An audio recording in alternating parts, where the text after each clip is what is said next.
Welcome to the Dynamic Duel Podcast, a weekly show where we review superhero films and debate the superiority between Marvel and DC by comparing their characters in stat-based battle simulations. I'm Johnny DC. And I'm his twin brother, Marvelous Joe. And in this episode, we are reviewing James Gunn's The Suicide Squad. I've seen it twice now, and it met all of my expectations. It was exactly what I wanted it to be. I loved it. It's a fun-ass film. I'm not gonna lie. I had a really good time. I also saw it twice in theaters. It might be the most out-and-out fun Marvel or DC movie to have come out ever. Marvel or DC? Yeah. Holy shit. That being said, Marvel's still better, just so you know. Well, you heard it from the horse's mouth. Joseph likes DC now. What? Yeah, we both loved this film. We're going to break down everything we loved about it later on in this episode. Before that, we're going to talk about all of the comic book movie news items to come out this past week, including the Venom Let There Be Carnage official trailer 2, and the news that Xolo Maridueña is in negotiations to play Blue Beetle for HBO Max. Yeah, as always, we list our segment times in our episode description, so feel free to check out the show notes if you want to skip ahead to a particular topic. Guys, Jonathan and I are still in the process of transferring this show over to a paywall, so all the episodes are still available to you. Basically, we're just waiting for Spotify to get back to us because we want to make sure that the subscriptions are available on as many platforms as possible, not just Apple Podcasts. So we'll keep you guys updated. Once the show goes behind the paywall, if you guys want access to over 200 episodes of archived content, including our Deadshot vs. Bullseye episode, our Logan review, Red Hood vs. Punisher episode, the Joker review, Killer Frost vs. Human Torch, be sure to subscribe to this podcast on Apple Podcasts. We're trying to get on Spotify. And of course, you can also get access to all of our shows if you are a patron of ours once the show goes subscription only. Again, it's not all of our episodes that will be archived. We will have the most recent 4 episodes always available for free for the public.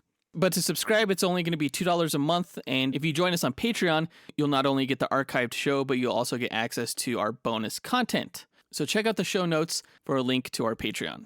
And speaking of Patreon, we want to give a huge shout out to our newest patron, Frank Hogan. Thanks for signing up and supporting the show. Yeah, and one of the perks that we offered to our patrons this past week was a Deadpool on the Suicide Squad movie. We placed bets on who would live and who would die. And we have a winner to announce. Congrats to Clayton D'Amato, who only got 3 incorrect answers. We'll be reaching out to you to see what Dynamic Duel t-shirt you want. But with that out of the way, quick to the No Prize. A No Prize is an award Marvel used to give out up until the 90s to fans.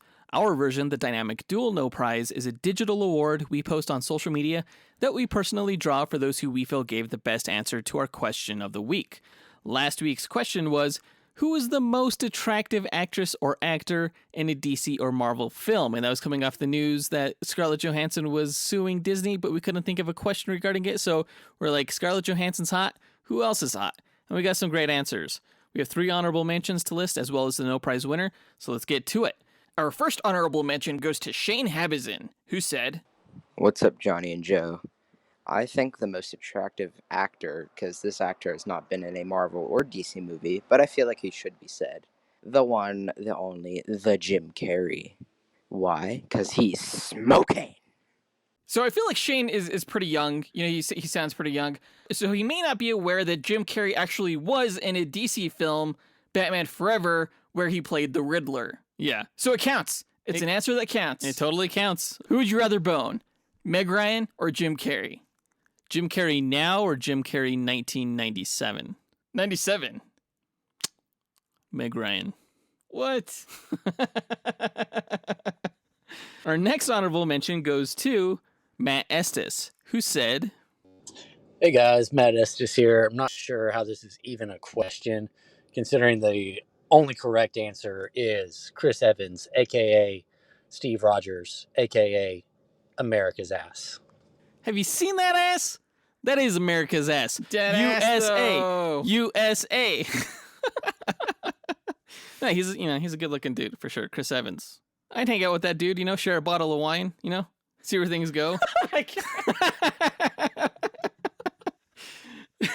Our next honorable mention goes to Corey Wooten, who said, "Guys, Corey Wooten here. Is this really even a question? Hands down, Gal Gadot. She is my number 1 in the world and the only one I get a hall pass on. That's it. the Israeli badass and most beautiful woman on earth. I guess if you're into that sort of thing, you know?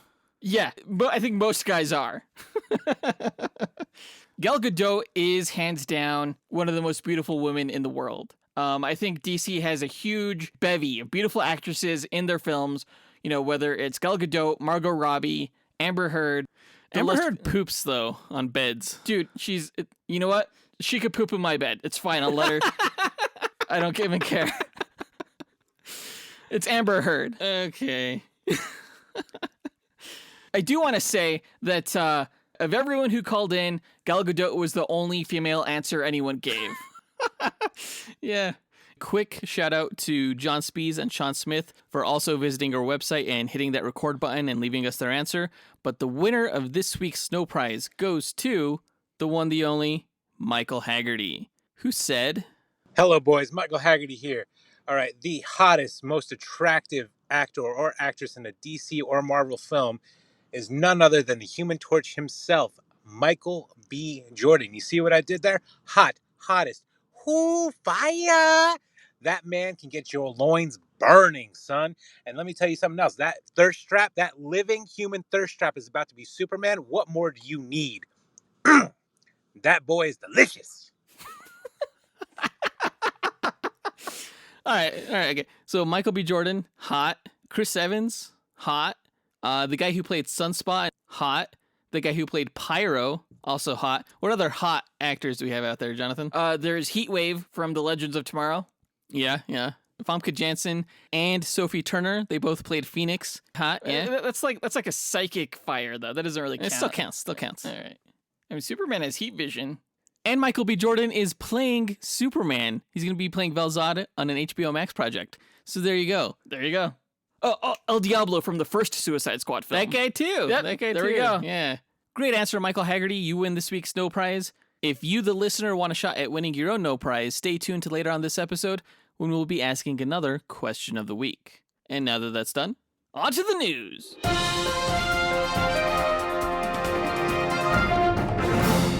All right, this past week, we got the second trailer for Venom Let There Be Carnage, which gave us our first really good look at the character of Carnage. In the previous trailer, we kind of got a few glimpses of him, but this time we actually got to see Woody Harrelson's character Cletus Cassidy turn into the red, vicious, violent symbiote. And I'm pretty pleased with what we see here. While the first trailer was more about like the awkward, odd couple relationship between Eddie and Venom, this one was definitely more about introducing the character of Carnage. Yeah, I think this was the trailer that most people wanted for the first one.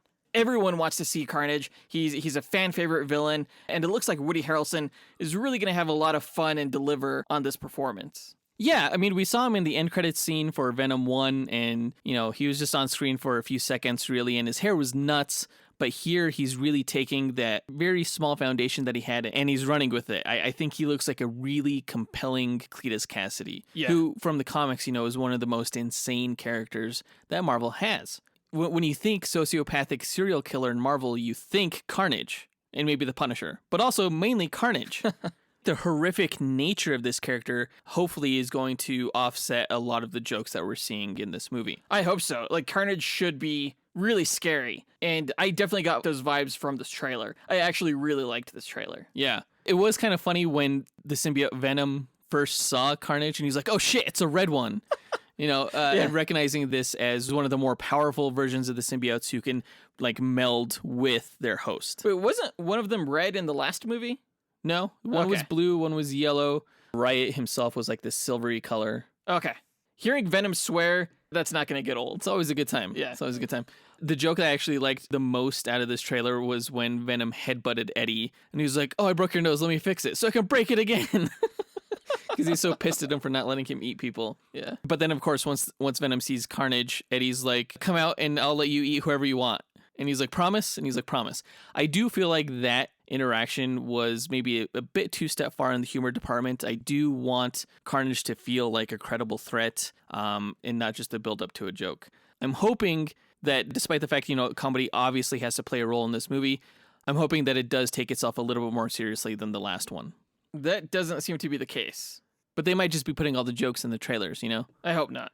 The idea that Cletus gets the symbiote from biting Eddie Brock is kind of brilliant, I think. It's very Cletus Cassidy. This guy who's so insane. And even the dialogue that he says afterward, he was like, I've tasted blood. That is not it. That's a great line, I think. That was crazy. In the comics... They were cellmates. Yeah, they were cellmates. Yeah. So I think I like this more. Yeah, where he like attacks him. It's very Hannibal Lecter. And I really want to see how far they could kind of take this whole serial killer thing, considering that this is likely not going to be an R-rated movie. It's likely going to be PG-13 like its predecessor. Carnage has always been a character that should really kind of push the envelope. Ideally, he would be in an R-rated film. Sony seems very risk-averse, you know? Even with their releases of the films that they have on their slate for this year. Yeah, hopefully this movie doesn't get pushed back. It is scheduled currently to come out on September 24th, 2021, but the end of this trailer does not give that specific date. It just says exclusively in movie theaters this fall. So I think they're covering their ass here in case they need to push back the movie, into October or November. I think if they do that, my guess would be that they would also push back Spider-Man No Way Home to next year. Hopefully not. Hopefully you just didn't jinx everything by saying that out loud. Way to go. I don't want that to happen. I really want to see Woody Harrelson's Carnage ASAP. I think he looks great. I think the movie's going to be a lot of fun, hopefully in the same way that the Suicide Squad was fun, and hopefully it's even better than Venom 1. But speaking of Carnage and how cool this character looks in this movie, that brings us to our question of the week. Who is the coolest looking villain character from a Marvel or DC film, and why? A lot of cool looking villains out there. We want to know which one you think looks the most badass. Like if you could cosplay as one, which one would you want to cosplay as? Yeah, that's a great way to frame it. Record your answer at dynamicduel.com by clicking on the red microphone button in the bottom right-hand corner, which will prompt you to leave us a voicemail. Your message can be up to 30 seconds long, and don't forget to leave your name in case we include you on the podcast. We'll pick our favorite answer and draw that person a Dynamic Duel No Prize that we'll post to social media. Be sure to answer before August 14th. In DC news, actor Xolo Maridueña, I think that's how you pronounce it, is in negotiations for the lead role in HBO Max's Blue Beetle film. If you're not familiar with Xolo, he's in Cobra Kai. I never saw Cobra Kai. It's really good, actually. Yeah. You probably have to see the first 3 Karate Kid films from like the 80s and 90s to get the full experience out of it. But yeah, I totally recommend Cobra Kai. It's a great show. And Xolo is really good in it. Does he look like Jaime Reyes? He is the spitting image of Jaime Reyes. They announced that they were doing a Blue Beetle film, I think, during last year's Fandom, if not even earlier. So this has been in the works for a while. It won't start production until early 2022. But I'm really hoping we get more news about this during this upcoming DC Fandom, which is coming up. Yeah, I thought that we would have gotten news about the upcoming DC Fandom by now, considering it was this time last year that the last DC Fandom took place. Yeah, it was like August 22nd. This year's won't happen until mid-October. But hopefully by then, like they've done some kind of costume testing. This costume has to look badass. I imagine it'll mostly be CG. Like his actual costume will probably just be like lots of stripes and dots for the mocap, but we'll see. Now, some of our listeners may not be too familiar with Blue Beetle. We do give a full breakdown of the character in our Blue Beetle versus Spider-Man duel episode. But for those people, can you give us a quick rundown on who Blue Beetle is? Well, Blue Beetle was originally a Charlton Comics character who DC acquired later on. There's been multiple versions of Blue Beetle. There's been 3 versions, with Jaime Reyes being the 3rd iteration. It would be cool to sort of explore the mythology of the Blue Beetle scarab from which Jaime gets his powers. I almost wish this was a TV show just so you could fully do that. But since it's a film, we'll see how deep into it they go.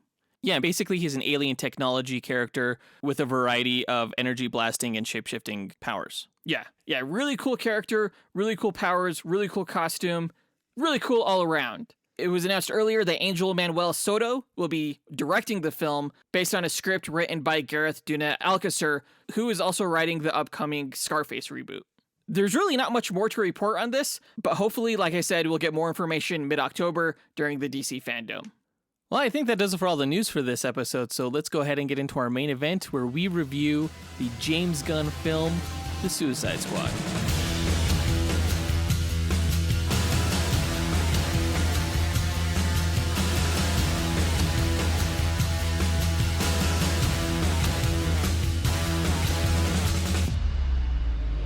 Okay, so The Suicide Squad was written and directed by James Gunn, who, as we all know, both wrote and directed the Guardians of the Galaxy movies for Marvel. This film is a sequel of sorts to David Ayer's 2016 film, Suicide Squad, which was reviled by critics and fans alike. When James Gunn was fired from Disney over some old tweets, Warner Brothers snatched him up and let him work on any DC property he wanted, and The Suicide Squad, much to everyone's surprise, was his choice. Since Guardians of the Galaxy is regarded as one of Marvel's best films, many, including myself, have been looking forward to seeing what he could do in the DCEU with his twisted sensibilities. And after seeing the film, it was everything I'd hoped it would be. It was funny, it was shocking, it was violent. It was exactly what you'd want in a movie about expendable supervillains, and it was so unlike anything else we've seen in the genre, with the exception of maybe Deadpool. If I had to compare it to anything, I'd say The Suicide Squad was the Pulp Fiction or Inglourious Bastards of superhero movies. Yeah, I'll agree with that. I would definitely say that this movie was James Gunn at his most Tarantino-y. Or even like Robert Rodriguez. Yeah, especially Robert Rodriguez. You know, you look at Machete or From Dusk Till Dawn, which are like hyper-violent action comedies that just go apeshit in the third act. This movie was very much the Robert Rodriguez style of film. It's really just serving as a compliment to Gunn, the fact that he can also emulate that style so damn well, in addition to like the space opera stuff that he does with Guardians. Yeah, this film not only matches that like grindhouse kind of humor or the violence, like Tarantino, like Rodriguez, this film also really captures the director's style and voice. It's James Gunn raw and unfiltered, unsheathed from the condom that is Disney, essentially. True. The Suicide Squad is James Gunn's best movie yet, and if you haven't seen it, you absolutely should. I highly recommend it if you're at an appropriate age to see an R-rated film, that is. See it in a theater if you can, otherwise it's available on the ad-free version of HBO Max for no additional cost. We'll be discussing spoilers in this review, so this is your final chance to hit the pause button if you don't want to learn who lives and who dies over the course of us talking about it. Yeah, it's much more fun to find out who lives and dies by watching the actual film. And unlike the 2016 film where only 2 members of the team died, so many members die in this film, it's insane. Did really only 2 members of the Suicide Squad team die in the 2016 film? Yeah, it was Slipknot and El Diablo. Oh, that's right, okay. This was pretty different from the David Ayer version of the squad, which took a more like street-level gangster attitude and aesthetic. Yeah. James Gunn didn't try to reinterpret his version of the squad from the comics for the big screen. The characters are very comic accurate. It's pretty clear that he's a fan of the comics, and he even went so far as to cast the creator of the Suicide Squad, John Ostrander, in a cameo role. He was the guy who implanted the bomb in Savant's neck at the beginning of the film. Oh, that's cool. As the MCU has proven time and time again, knowing the comics and the characters as well as the fans makes for a better movie. Absolutely. Now, combining Gunn's love of the comics with his twisted sensibilities is like a perfect marriage. I can't think of a better DC property more suited for James Gunn's crass humor and extreme characters. Now, I imagine that there are some out there who are easily offended that won't find the film funny. I was not one of those people. I thought it was hilarious. And when it comes to James Gunn's humor, a lot of the stuff you laugh at is really stuff you shouldn't be laughing at, like Peacemaker and Bloodsport trying to one-up each other while rescuing Flag. You know, people are dying, but the whole scenario is so absurd, it's somehow funny. And even more funny somehow when you find out all of those people were the good guys. That was a pretty funny gag. It's just so damn horrible. I mean, from a scientific standpoint, humor comes from countering expectations. You know, we get this primal, joyful reaction to being surprised. We're one of the few animals that do, and James Gunn is very good at eliciting that response, at least for me. There were so many surprising and shocking moments in this film, which is what the Suicide Squad is all about. Yeah, the premise itself has a built-in, like, suspense and surprise mechanism. For sure, for sure. And if the only James Gunn movies you've ever seen are the Guardians of the Galaxy movies, you'd probably be surprised by the level of violence and gore in this movie. I, again, was not one of those people. I've seen Super, I've seen Slither. Gunn got his start creating films for Troma Entertainment, which is a low-budget grindhouse production company known for gory, satirical, and exploitive films like The Toxic Avenger. The Suicide Squad is definitely DC's most violent film to date, but the whole film is fantastical enough that I didn't find it off-putting or disturbing in a way I found, like, the Joker's violence, a bit too real and terrifying. I mean, this film has a walking, talking weasel and shark. It's not real life. No, it's very, like, fantasy-based comic book violence. So, like, I think I was shocked the first time I saw somebody's face blown off, but after that, I was just along for the ride. Yeah, Pete Davidson's blackguard on the beach. Yeah. That was brutal. Yeah. What I found more surprising than the level of violence was the misuse of nudity. It didn't Absolutely. It didn't need to be there, like, at all. It was so brief and inconsequential. If you blinked, you would have missed it. If Gunn was going to have nudity in this film, he might as well have made good use of it, Yeah, the Harley Quinn sex scene. But, like, what was that dude doing? Like, he just opened up, like, that curtain and, like, his balls were just out in the air. Like, who does that? He literally got caught with his pants down. Yeah. At least the way the nudity played out in this film, the action kept moving forward in spite of the drive-by penis and boobs, Yeah. So we knew that there would be swearing and violence and nudity going in, but what I was really looking forward to in this film was finding the humanity in these supervillains, Like, really making me care when a few of them died. And not only that, but I was really hoping that Gunn could deliver a story with heart, not just one that was entertaining, because I knew he could totally deliver on that. That's true. There were some moments in this movie that were kind of emotional. Yeah, it was all really well crafted. The film definitely carries some thematic weight. And you're right, I think it's primarily due to its fantastic cast and their outstanding performances. Let's talk about the cast in our character breakdown. Now, Robert Dubois, aka Bloodsport, was played by Idris Elba, who more or less played the straight man of Team 2, but not in a way that made him uninteresting. And that's just a credit to how good of an actor Idris Elba is. He, of course, replaced Will Smith as the team's marksman leader, since Smith ran into scheduling conflicts that prevented him from being in the movie. It was initially announced that Idris was going to play Deadshot, and I think it's pretty obvious in his character arc with his daughter that was the case. But it's since been stated that he was always going to play a different character, either Vigilante or Bloodsport. I don't know if I buy that. All I know is that Idris Elba made me not miss Will Smith, and I expected to. As much as I love Idris Elba, I do think it would have been interesting to see what Smith would have done in the role, considering the script gave the character so much to work with. Like, seeing Will Smith afraid of rats, I think would have been a much more comical affair than seeing Idris Elba afraid of rats. With that being said, I think Idris brings a lot of humanity to his performance. And I think he pulled off the humor. Like, I think he pulled it off really well. So now I'm kind of torn on who I want to see in a third Suicide Squad film, like, considering both characters were kind of the protagonists of these films. Like, is there room for both? I think so, considering that there was room for both Peacemaker and Bloodsport, and they had similar power sets as well. That's true. They'll almost have to be like foils for each other for it to work. But what can Deadshot do that Bloodsport can't? I think the power set that they came up with Bloodsport for this movie was amazing. It was so damn cool the way he had all these, like, custom gadgets built into his suit. Oh yeah, like appearance-wise, Bloodsport's costume doesn't really resemble any iteration of the character from his history in the comics, but it's a really cool costume.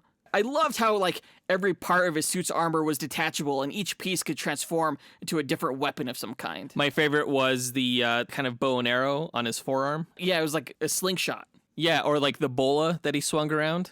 He even had like a sword at one point. It was so cool. I've mentioned this before, but his helmet reminded me of a xenomorph. It's just a really cool look, and it's actually one that's been adopted in the Suicide Squad comics currently, unsurprisingly as well. I wouldn't be surprised if the comics really upgraded the character of Bloodsport to be as badass as he is in this film. Yeah, they'll need to. Yeah, there's a great concept here that Gunn came up with that I think would work really well in the comics, and we should put Bloodsport in a duel against somebody, probably like the Prowler or something. That would be awesome. That'd be really cool. Now, Bloodsport had a pretty obvious redemption arc in this movie. He clearly believed he had no good in him and explicitly said that to his daughter. For someone so talented and capable, his arc is really based on fear. He's afraid of being a bad father like his own. He's afraid of rats.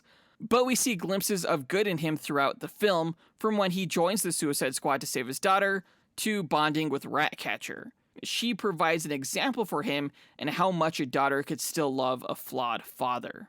Throughout the film, he develops the courage and empathy to defy Amanda Waller and stop Starro, becoming the leader he didn't think he could be. I mean, when it comes to character motivation, it's easy with the Suicide Squad. Their motivation is always just not to die, so they have to do the mission. So it could come across as kind of cheap sometimes with the concept, but this movie definitely did not do that. I think they built up motivations in addition to not just wanting to die that I think felt very organic and satisfying. Moving on to Harley Quinn, Margot Robbie returned to the role which she first played in 2016 Suicide Squad, and I think she gives her best performance as the character here in this film. I like Robbie's unpredictable version of the character a lot more as a member of a team than when she's off trying to lead her own movie like in Birds of Prey. Yeah, this is definitely by far the best that we've seen the character. We didn't hear any, accent slip-ups in this movie. She definitely looked more like the character than in any other film. And she wasn't just used as like a sex object, like how it kind of felt with the 2016 movie. Yeah, I loved the red and black hair in this film. Instead of like the red and blue, I honestly hope she never goes back to that. A few of the characters' arcs in this film revolved around purpose, and they kind of shoehorned in an arc for Harley regarding what she's supposed to do with Javelin's javelin. Yeah. It's not the best arc, but considering 2 other films have revolved around her story, I'm not surprised James Gunn literally needed to find a purpose for her character to be in the film. It was fine for her to kind of stand aside in this movie, considering she's had so much character development, we know who she is. The lack of arc for her in this movie kind of allowed for the other characters to shine a little bit. That being said, we did get some of her overall arc throughout the course of these films regarding her relationships. Her whole, trying to find a love story. Yeah, I mean, she's a romantic character. So it made sense to me that of all of the characters in the film, she would have some kind of romantic element in the movie. And I thought it was perfect how she killed President Luna when she saw the huge red flags of him talking about killing family. When she mentioned how Luna was more beautiful when his bad thoughts pouring out of his head, it was so twisted and yet so Harley, and I thought that was just a great scene. Yeah, it just reminded you that, she is a villain. Yeah, if you had forgot by this point, she's not heroic. There was also some character growth in this movie regarding not just her romantic relationships, but also her friendships. You see that she had definitely established some camaraderie with Rick Flag and Captain Boomerang. Yeah, she definitely lost some friends in this film, which is something that you really haven't seen her experience yet to date. Yeah, and it seemed to genuinely affect her. Speaking of Rick Flag, Joel Kinnaman returns as Rick Flag from the first movie. Man, what an upgrade, and what a performance to match. Yeah, he was so generic in the first movie, just like hero soldier guy. This movie was definitely a great example of how a character can change for the better given the right script. Yeah, and in the first movie, he was just really a supporting character. And here in this film, he's still like an ordinary man, but he also stood shoulder to shoulder with some really far-fetched characters and got some great moments to really shine as an actor among them. Now, his character was all about being a good soldier and helping those in need, whether it was the people of Corto Maltese, rescuing his teammates, or even informing the American people of their corrupt government. He dies in this film so heartbreakingly, to honor the values that he believes in. And though he failed to save, the American people from officials like Waller, his actions do ultimately result in him saving his team. He's one of the few, if not the only, members of the team to have solid ethical and moral footing. He's the only one that wasn't a villain, right? So his death, I think, hits a little bit harder than the rest, and I'll definitely miss Kinnaman in the role. Me too. It was definitely a risk for James Gunn to kill him. And though I'll miss him, I can definitely see the franchise surviving without him. I mean, he's died in the comics before, and then suddenly they'd be like, oh, actually, someone from another dimension came and got me, and then all these different things. So they could find ways for sure to bring him back. I think James Gunn is, capable of doing that pretty well. Yeah. So we'll see. That's true. And the series has kind of jumped the shark, I think, a little bit with Starro the Conqueror and even like King Shark. If you can put elements like that in your film, you could definitely have dimensional travel pop up within this franchise. Yeah, absolutely. I do have to say, at least he got to wear his trademark yellow shirt before he died. That was cool. That was cool. Again, it's another character looking like they actually look in the comics. Now, there were 2, maybe 3 characters that really kind of stole the show for me, and John Cena's Peacemaker was one of them. I don't know if it's because we just did a dual episode with the character, and all of that research gave me a greater understanding of him, but I think John Cena was perfect casting for Peacemaker. He was such an asshole and really unlikable, but you still found yourself laughing or gasping whenever he did, like, anything. I've only seen John Cena in a couple of other films, but I think he gave a noteworthy performance here, especially when he killed Flag. Man, was that scene powerful. Yeah, that got pretty dark and pretty dramatic. I haven't seen John Cena in too many movies, but it seems like he definitely has those dramatic acting chops and comedic, you know, comedy isn't easy. He definitely has what it takes to be a bona fide star, and I think that this movie was a star-making turn for him. Yeah, totally. If F9 didn't do it, this film will. Now, his character in the film was really meant to be a foil to Bloodsport, which was really interesting because the characters had such similar upbringings and abilities. It was a great gag to see how much they clashed. Now, there's always one member of the squad, or I guess there should be always one member of the squad who betrays the group, and making Peacemaker that betrayer with his hardline utilitarian stance on peace at any cost was so well crafted and accumulated in such a great payoff of a good old-fashioned quick draw between him and Bloodsport. I was really sad at the end credit scene to see Peacemaker alive instead of Rick Flag, but I should have seen that coming considering they needed to set up Peacemaker's upcoming HBO Max series. Yeah, it's kind of hard to see how we can root for him considering that he killed Flag, but I do think that because the character is so utilitarian and does have a kind of valid perspective, you know, he didn't want that drive to get out because he felt it would cause an international incident where even more people would die. So he's a dick, but you can't necessarily discount him too much on his points, depending on what kind of moral philosophy you follow. I could totally see him redeeming himself in the upcoming television show. Yeah. Either redeem himself or get some kind of comeuppance for killing Flag. One or the other. Either way, I'm looking forward to seeing more of John Cena as the Peacemaker. I think they could do a lot of great things with that show. Now, Peacemaker's costume in the comics has always been pretty unique, if not goofy. Yeah. But amidst a group with like Polka Dot Man and King Shark and Harley Quinn, it seemed to work better, I thought, than if his suit was, to be adapted to like the gangster aesthetic of the first film. Oh, absolutely. Yeah, it worked within the colorful world that they set up here. The other standout character for me in this film was Ratcatcher 2. Daniela Melchior was amazing in the role. She was so ridiculously likable, her and her rat Sebastian. Like, Ratcatcher wasn't even a villain. She was sweet and kind, and she maintained those traits throughout the course of the film. Everyone else was so hard or unstable, and instead of becoming like them, she helped them, Bloodsport in particular, find the sweetness in themselves. She was kind of like the mouse in the fable of the Lion and the Mouse. Her kindness paid off and helped save her life later. She was a little bit naive, but it definitely paid off for her. It was like a lesson in how genuineness will always beat out cynicism. Like, they were calling her an idiot when she was, like, being friends with King Shark. Yeah. But it worked, He never tried to eat one of the members of the team ever again.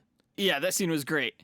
The scenes of her as a little girl with her father were sparse, but they were also some of the most heartfelt scenes in the movie. Taika Waititi played her father, who taught her that if there was a purpose for rats, the lowliest and most despised creatures of all, then there's hope for everyone. That was a magical scene, not just because Taika Waititi gave a great performance and not just because of the sprawling Portuguese landscape, but because the message really hit home in a really profound way. Yeah, for us and Ratcatcher too. Her strength in the movie comes from her father's love, and she was strong enough to almost single-handedly defeat Starro.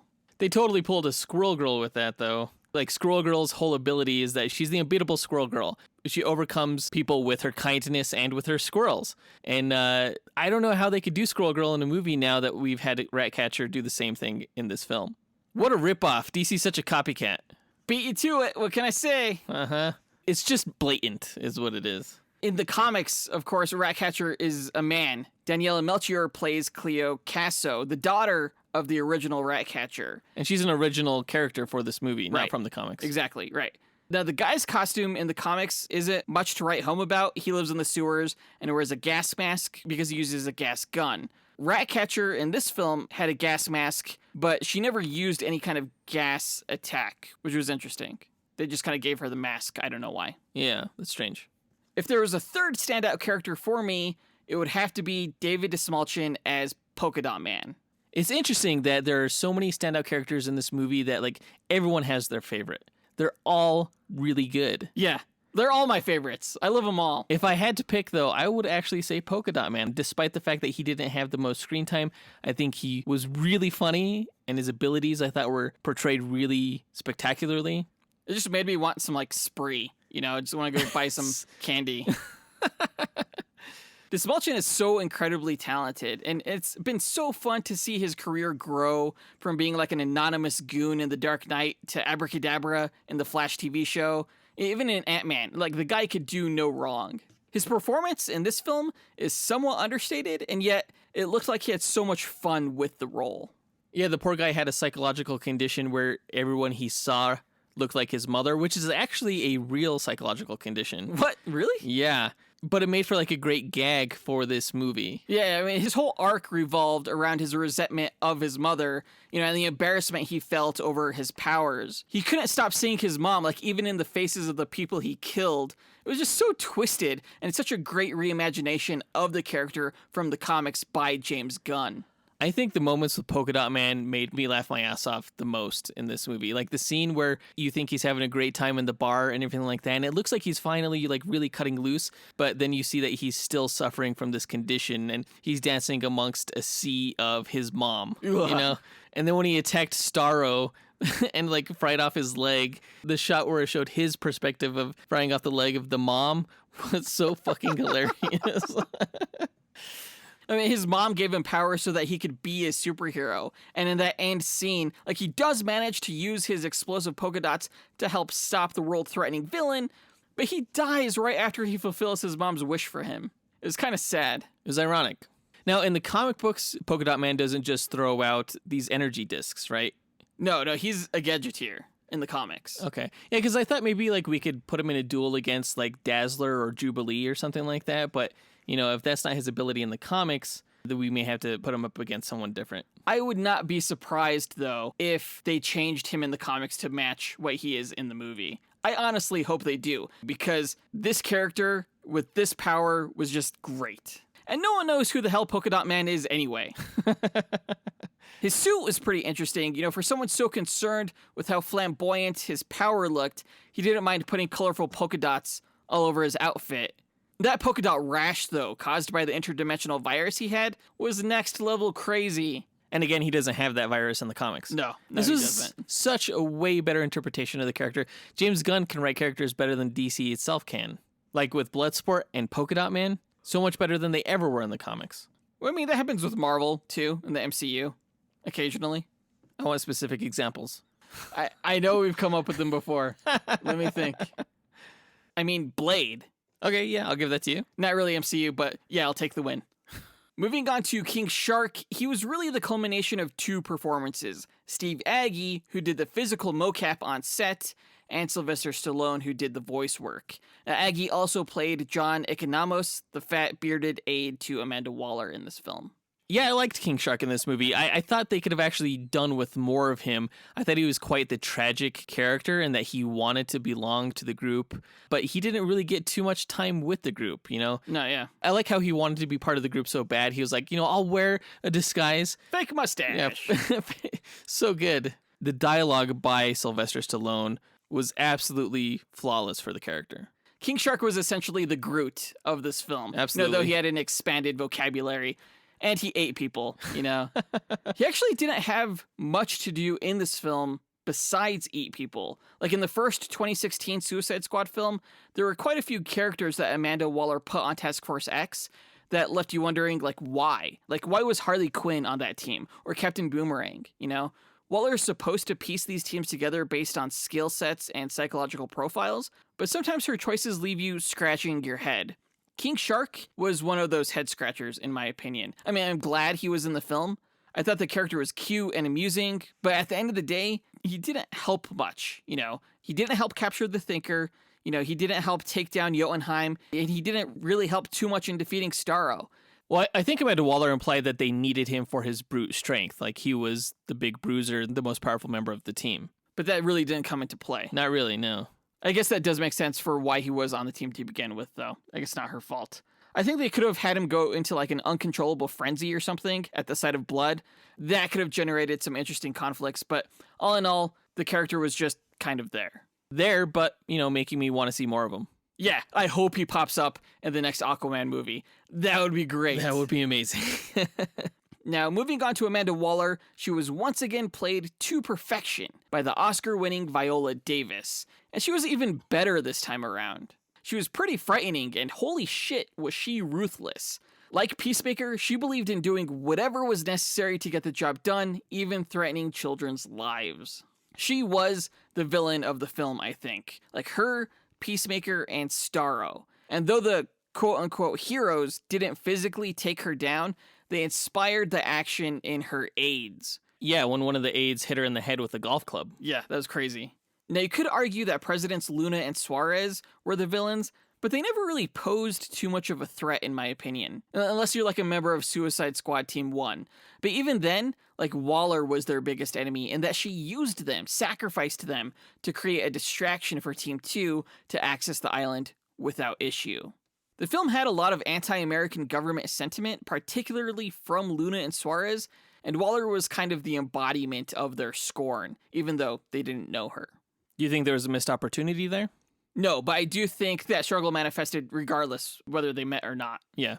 What do you think Waller did to the aide that hit her? Oh, that bitch is dead. You think? 100%. She didn't know who hit her, though.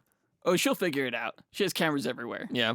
I don't know if Amanda Waller is going to be in the Peacemaker series, but I really hope she is. Yeah. Yeah, that'd be great. Now, finally, I want to touch on Starro the Conqueror.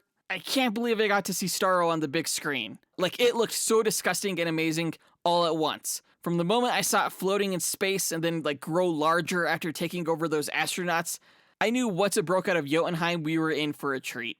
Yeah, I think Starro is one of the issues that I have with this film, though, and that they presented him really cartoony. What? Yeah, I think they could have, like, grittied him up a bit to make him seem a little bit more realistic and not so bright-colored and cartoony. I always imagine Starro moving like this kind of elegant sea creature, and when he started stomping around Corto Maltese, he kind of just looked like a fat ass wearing a onesie. I thought it wasn't very graceful or elegant or that cool.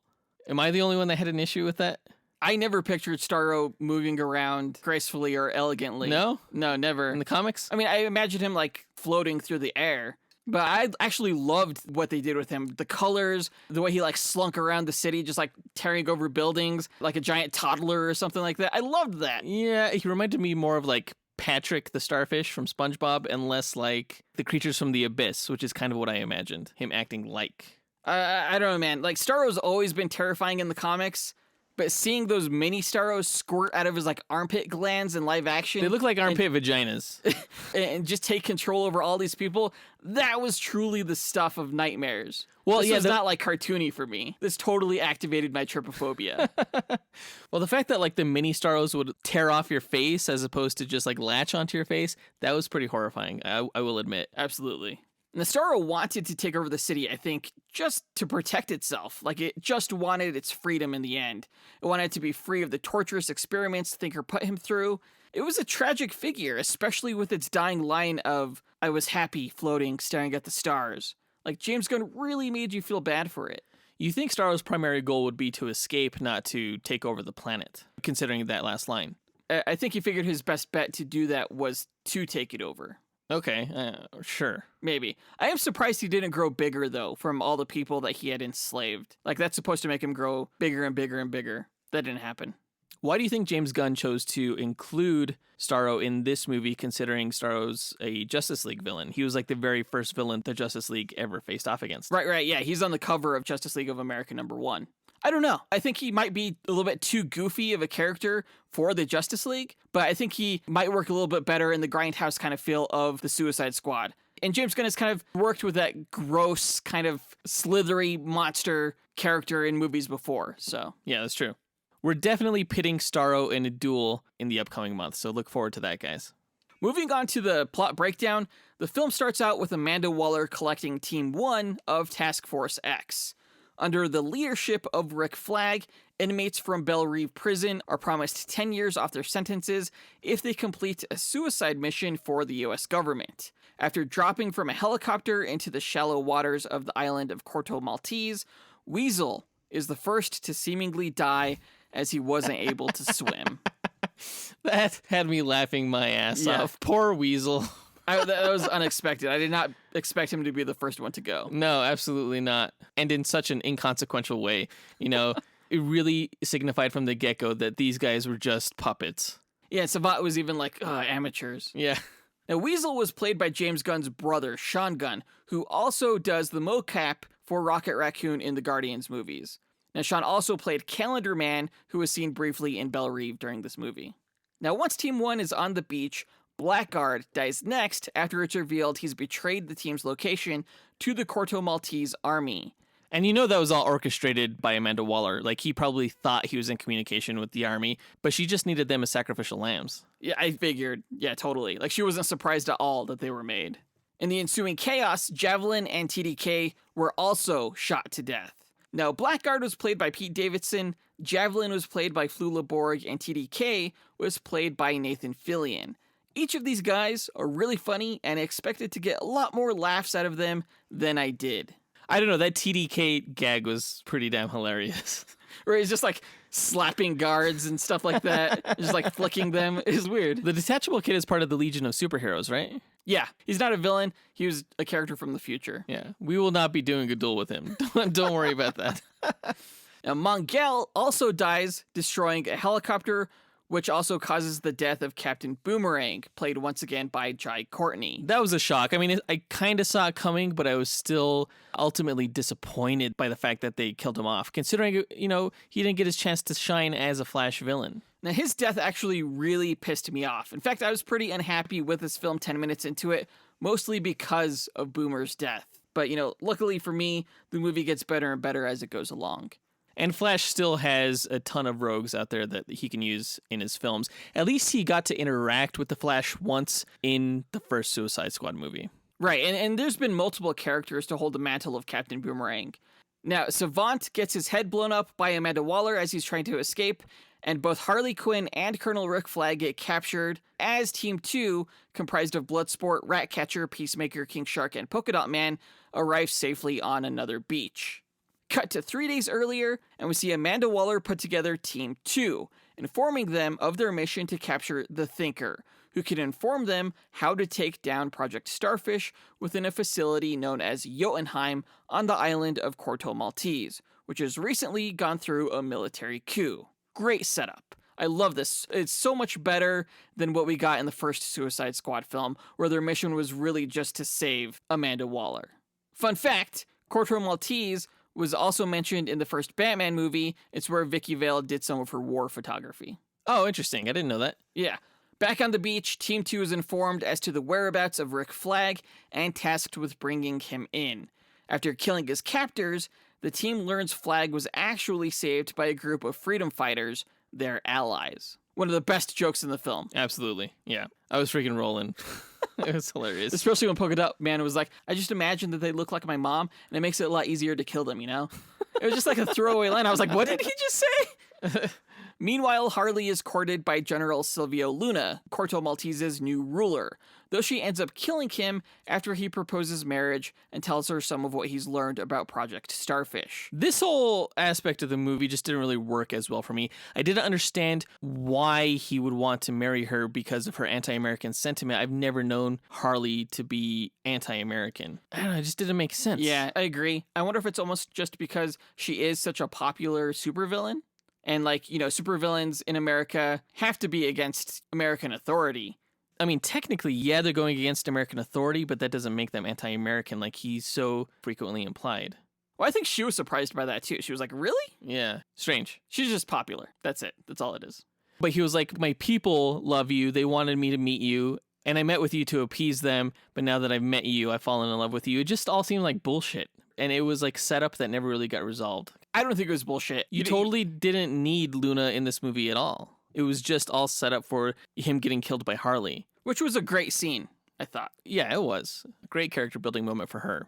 But still seemingly unnecessary, I guess, in the grand scheme of things. Now, with Luna's death, his partner, General Mateo Suarez, is put in control. With help from Sol Soria, the leader of the freedom fighters, Team 2 makes their way from the jungle into the city to a strip club named La Catita Amable, where the Thinker frequents. After capturing him, they find out Suarez has Harley captured, so they make a plan to rescue her. Now, did you see Pom Klementieff's cameo in that Yeah, scene? she was one of the singers or dancers in the club. Yeah. Yeah. It's nice to see her, without the mantis antenna for once, She's gorgeous on the inside.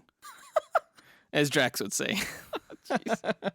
I loved the scene. I loved how friendly they were all together, knowing that they may die in 3 hours. It was a great fun moment before the shit all hit the fan. Yeah. It's always fun to see a team bond in these films. Yeah. Because as they get to know each other, we get to know them more. And seeing someone's more social side is always interesting. And that goes for anybody, I think. Yeah, we know that Peacemaker is a horrible dancer. Now Harley escapes Suarez's men on her own, and after meeting up with the rest of Team 2, they storm Jotunheim, planting explosive charges throughout the tower. As Suarez's army responds, Sol Soria and her freedom fighters take over the government. What did you think of all the flowers that kind of erupted everywhere as Harley was escaping? It was definitely an artistic choice. I didn't quite understand its purpose other than to add spectacle to the scene. It didn't quite make sense, though. I agree, but I also think it looked great. Maybe with a character like Harley Quinn who isn't that stable, maybe she hallucinates these flowers as she's fighting. Maybe you could rationalize it that way, it's all in her head. But it seemed kind of like a music video moment done just for the sake of the visuals. And while that's cool, I'm having trouble rationalizing it. Now, the first Suicide Squad film famously won an Oscar for hair and makeup. I have to say, if this film gets nominated for anything, the cinematography was so beautiful, specifically in the scene where they're walking through the rain. That was an awesome shot. It was definitely enhanced by the awesome Pixie song that was playing in the background. Hey, I really love that song. I'm glad they included it in the soundtrack for this movie. The soundtrack was freaking dope. Yeah, I'm really wondering why they didn't release a Suicide Squad Awesome Mix Volume 1, They could have called it Task Force Mix. I don't know. That would have been cool.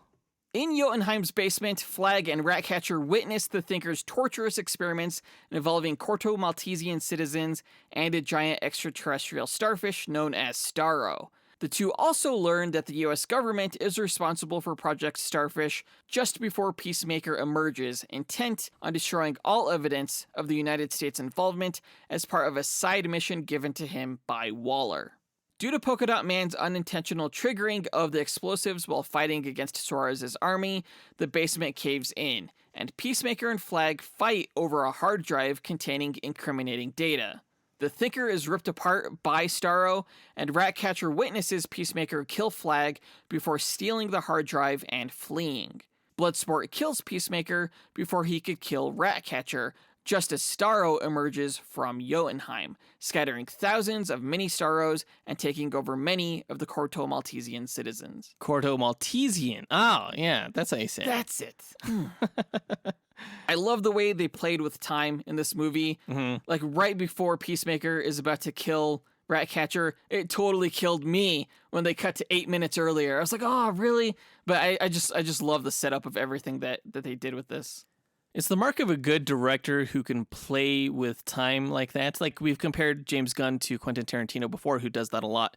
But yeah, it always adds interest when you can successfully pull off playing with time like that. Yeah, and do it well without making it confusing or anything. Yeah. It was great. I loved the standoff between John Cena and Idris Elba. Those guys are such great actors. So much was said without them saying anything. Yeah, yep. I also loved that Bloodsport carried smaller bullets than Peacemaker. It's exactly what Peacemaker said at the very beginning. It's I'm like you, but better. I can shoot bullets within your bullet holes. It was great. I also really liked the Milton scene that happened just before Jotunheim exploded. It's so good. Milton's dead. Wait, who's Milton? Are you kidding me? He's been with us literally the whole time.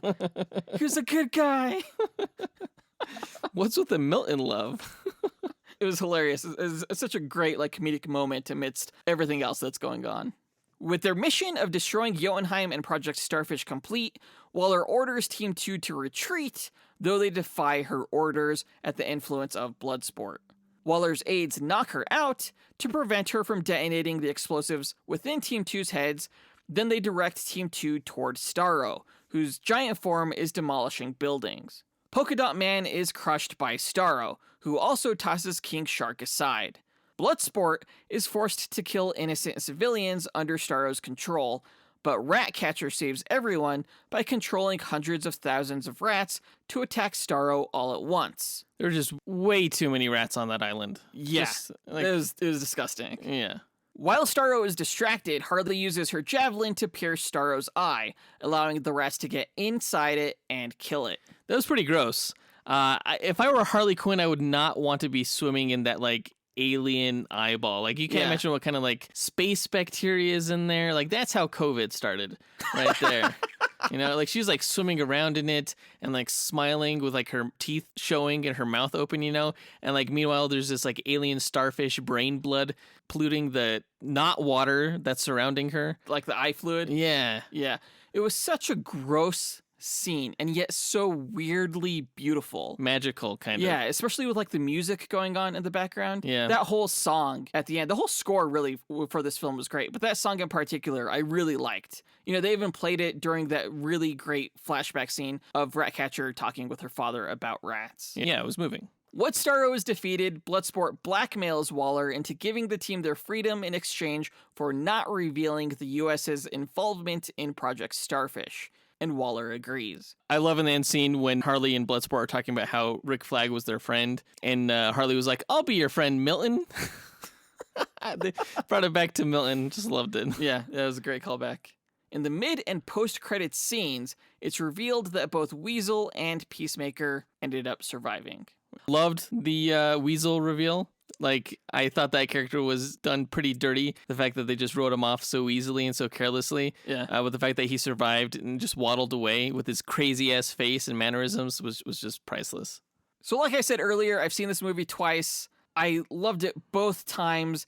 You know, I think when studios market a film as, you know, unlike anything you've seen before, I think they could only hope to be half as unique and insane as the Suicide Squad.